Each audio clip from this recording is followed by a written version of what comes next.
ನಮಸ್ಕಾರ. ನಾನು ನಿಮ್ಮ ಭಾಗ್ಯನಾರಾಯಣ ಬೊಗ್ಗವರಪು. ನೀವು ನೋಡ್ತಾ ಇದ್ದೀರಿ ಸುದ್ದಿ ಸರ್ಕಲ್.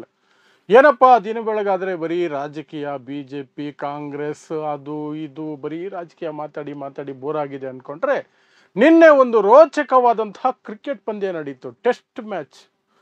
ಎಲ್ಲ ಕ್ರಿಕೆಟ್ನ ಎಲ್ಲ ರೀತಿಯಾದಂತಹ ಮ್ಯಾಚ್ಗಳಲ್ಲಿ, ಅದು ODI, T20 ಎಲ್ಲ ಪಕ್ಕಕ್ಕಿಟ್ಟರೆ ಟೆಸ್ಟ್ ಮ್ಯಾಚ್ ಯಾಕೋ ಒಂದೊಂದು ಸಲ ಈ ಎಲ್ಲವನ್ನು ಸಹ ಮೀರಿಸ್ತಂಗಿರುತ್ತೆ. T20ನೇ ಮೀರಿಸ್ಬಿಡುತ್ತೆ. ಅಂತಹದ್ದೊಂದು ಮಿರಾಕ್ಯುಲಸ್ ಮ್ಯಾಚ್ ನಿನ್ನೆ ನಡೀತು. ಕೇವಲ 1 ಗಂಟೆ ಅವಧಿ ಮಾತ್ರ ನಿನ್ನೆ ಉಳಿದಿದ್ದು, ನಡಿಬೇಕಾದಂತಹದ್ದಕ್ಕೆ ಅವಕಾಶ ಇದ್ದಿದ್ದು ಅಂದರೆ ಅಷ್ಟರಲ್ಲಿ ಮುಗಿದೋಯ್ತು.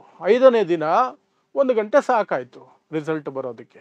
ಸೊ ಏನದು ಮಿರಾಕಲ್? ಭಾರತ ಪವಾಡ ಸದೃಶವಾಗಿ ಹೇಗೆ ಗೆಲುವನ್ನು ಸಾಧಿಸ್ತು ಅನ್ನೋದನ್ನು ವಿವರಿಸ್ತೀನಿ. ಜೊತೆಗೆ ಮೊಹಮ್ಮದ್ ಸಿರಾಜ್ ಮೊನ್ನೆ ವಿಲನ್ ಆಗಿದ್ರು, ನಿನ್ನೆ ಹೀರೋ ಆಗಿಬಿಟ್ರು. ಯಾಕೆ ಅಂತಲೂ ಹೇಳ್ತೀನಿ.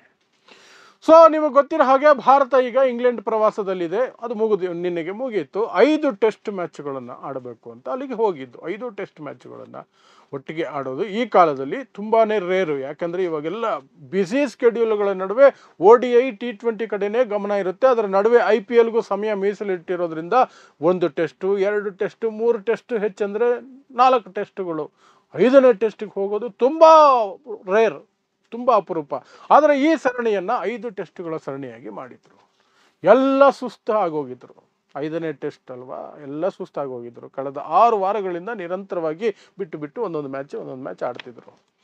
ಕಳೆದ 4 ಮ್ಯಾಚ್ಗಳ ಅಂತ್ಯಕ್ಕೆ ಇಂಗ್ಲೆಂಡ್ 2 ಪಂದ್ಯಗಳನ್ನು ಗೆದ್ದಿತ್ತು, ಭಾರತ 1 ಪಂದ್ಯ ಗೆದ್ದಿತ್ತು, 1 ಪಂದ್ಯ ಡ್ರಾ ಆಗಿತ್ತು.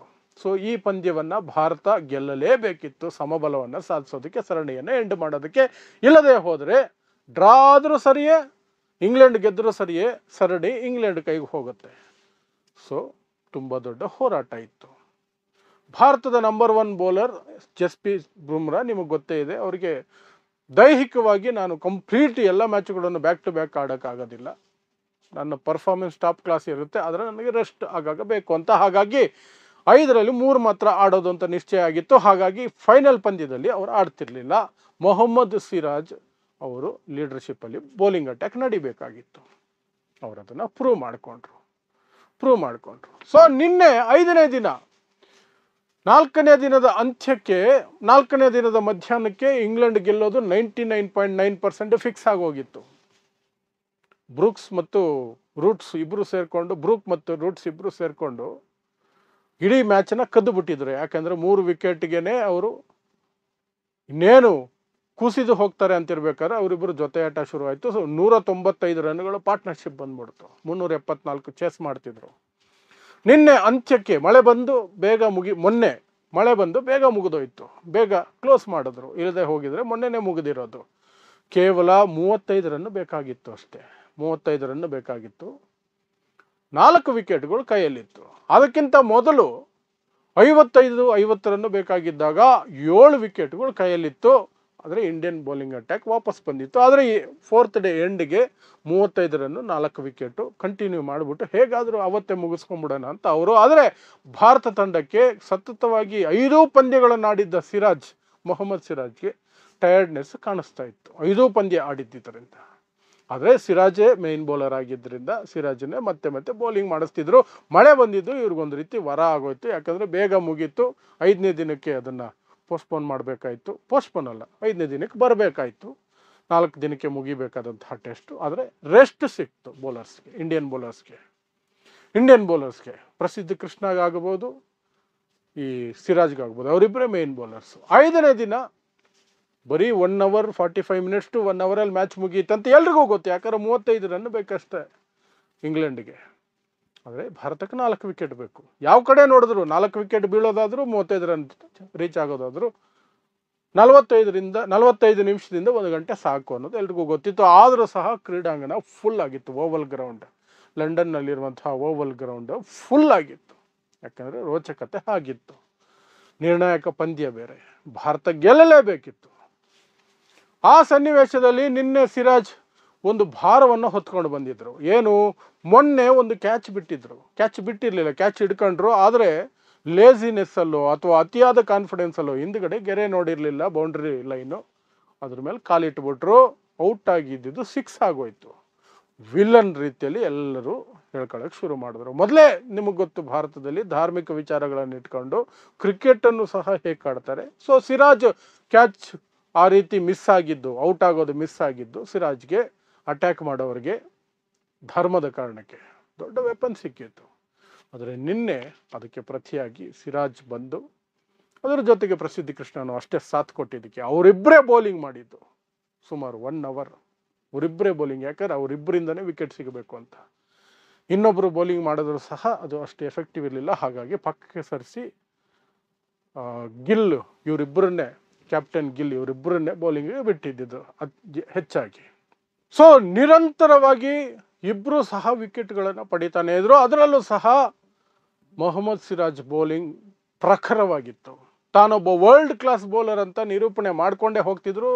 ಹಿಂದಿನ ದಿನ ಕ್ಯಾಚ್ನ ತಲೆಯಿಂದ ತೆಗೆದು ಬಿಟ್ಟಿದ್ರು. ತನ್ನಿಂದಲೇ ಗೆಲ್ಲಬೇಕು ಅನ್ನುವಂತಹ ಪರಿಸ್ಥಿತಿ ಇದೆ ಅನ್ನೋದನ್ನು ಅವರು ಅರಿತಿದ್ರು. ಸೊ ಅವರ ಪೂರ್ತಿ ಶಕ್ತಿಯನ್ನು ಹಾಕಿ ಅವರು ಬೌಲಿಂಗ್ ಮಾಡ್ತಾನೆ ಬರ್ತಿದ್ರು. ಕೊನೆಗೆ 9 ವಿಕೆಟ್ಗಳಾದಾಗ ಅವರಿಗೆ ಇನ್ನೂ ಸಹ 17 ರನ್ ಬೇಕಾಗಿತ್ತು. ಬ್ಯಾಕ್ ಟು ಬ್ಯಾಕ್ ವಿಕೆಟ್ ಬೀಳ್ತಿದ್ರೆ ಆವಾಗ ಇನ್ನೊಂದು ಡ್ರಾಮಾ ಶುರುವಾಯಿತು. ಏನಂದ್ರೆ ಕ್ರಿಸ್ ವೋಕ್ಸ್ ಮೊದಲನೇ ಇನ್ನಿಂಗ್ಸ್ನಲ್ಲೇ ಬಿದ್ದು ಭುಜಕ್ಕೆ ಡಿಸ್ಲೊಕೇಟ್ ಮಾಡ್ಕೊಂಡಿದ್ರು. ಒಂದು ಕೈ ಕಟ್ಟು ಹಾಕಿದ್ರು, ಅವ್ರ ಕೈ ಹೊರಗಡೆ ತೆಗಿಯೋಂಗಿಲ್ಲ. ಆದರೂ ಸಹ ಮ್ಯಾಚನ್ನು ಸೇವ್ ಮಾಡಬೇಕು. ಆ್ಯಂಟ್ಕಿನ್ಸನ್ ಅಂತ ಇನ್ನೊಬ್ಬ ಬ್ಯಾಟ್ಸ್ಮನ್ ಏನು ಬ್ಯಾಟಿಂಗ್ ಮಾಡ್ತಿದ್ರು ಅವ್ರ ಜೊತೆಲಿ ನಿಂತ್ಕೊಳ್ಬೇಕು. ಸಾಧ್ಯ ಆದರೆ ಅವರು ಬಲಗೈ ಬ್ಯಾಟ್ಸ್ಮನ್ ಆಗಿದ್ರು ಸಹ ಎಡಗೈಯಲ್ಲಿ ಬ್ಯಾಟಿಂಗ್ ಅವಕಾಶ ಬಂದಾಗೆಲ್ಲ ಎಡಗೈಯಲ್ಲಿ ಆಡಬೇಕು ಅಂತ ನಿರ್ಧರಿಸಿ ಗ್ರೌಂಡ್ಗೆ ಬರ್ತಾರೆ. ಅದು ಇಡೀ ಗ್ರೌಂಡ್ಗೆ ಇನ್ನೊಂದಷ್ಟು ರೀತಿಯಾದಂತಹ ಎಮೋಷನಲ್ ಫೀಲಿಂಗ್ಸು ಕೊಡ್ತು, ಒಂದು ರೋಷವನ್ನು ಕೊಡ್ತು.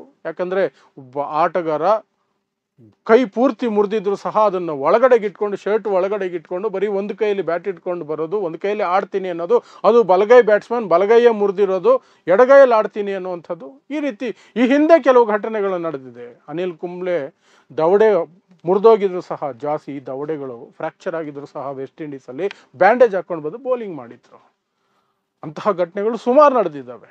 ಸುಮಾರು ಅಂದರೆ ತುಂಬ ಜಾಸ್ತಿ ಅಲ್ಲ, ಒಂದಷ್ಟು ನಡೆದಿದ್ದಾವೆ. ಆದರೆ ನಿನ್ನೆ ಹೊಸ ಜನ್ರೇಷನ್ಗೆ ಆ ರೀತಿಯ ಕಮಿಟ್ಮೆಂಟ್ ಇದೆಯಲ್ಲ, ಮ್ಯಾಚನ್ನು ಕಾಪಾಡಿಕೊಳ್ಬೇಕು ಅಥವಾ ವಿನ್ ಮಾಡಲೇಬೇಕು, ನಾನು ಹೋಗಿ ನಿಂತ್ಕೊಳ್ತೀನಿ ಅಂತ, ಆ ರೀತಿಯ ಘಟನೆಗೂ ಸಾಕ್ಷಿಯಾಯಿತು.